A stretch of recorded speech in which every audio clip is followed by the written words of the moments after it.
So let's talk a little bit about guard from becoming, egotistical.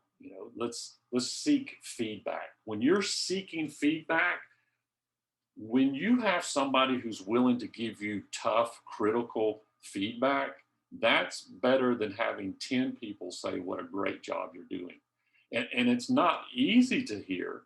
Nobody likes it. I don't like it. It's hard for me to seek feedback, right? Because I don't want to, I don't like hearing it.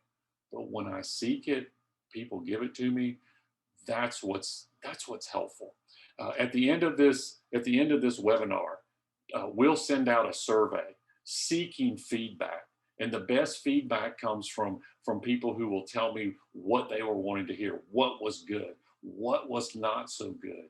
And that's where I've learned, that's where I've grown from seeking feedback, because I don't want to pretend that I've got it all figured out, right? Being humble leaders know they cannot succeed without combined contribution of all the members of the team.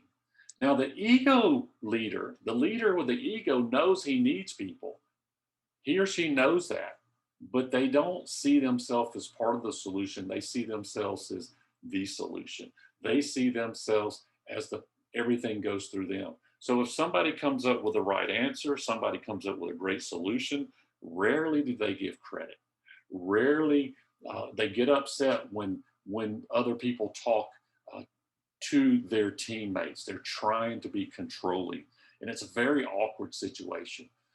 Uh, Delegate decisions. An ego type leader, prideful leaders clutch tightly to control, believing they are the best suited to make every decision.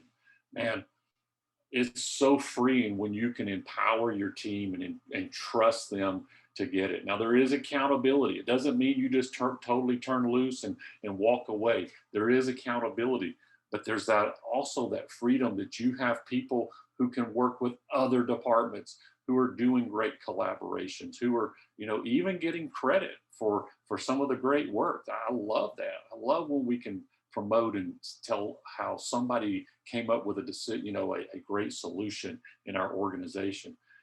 Express gratitude. Leaders who show thankfulness seldom fall prey to pride.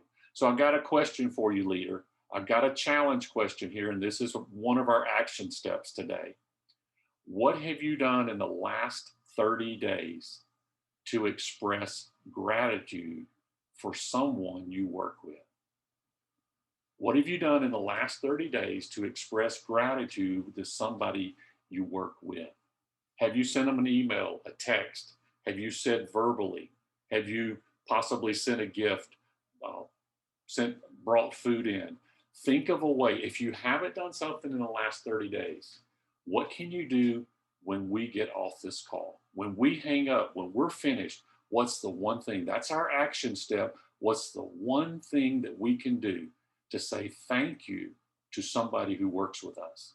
Now, it could be your boss. It could be someone who answers to you.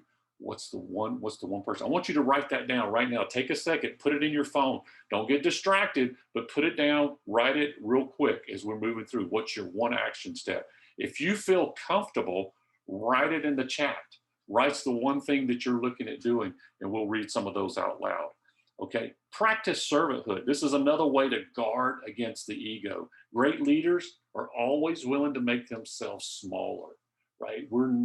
We don't have, if we're that kind of a leader, a great leader, we don't have to be the one who seeks the glory. We don't have to seek all the attention.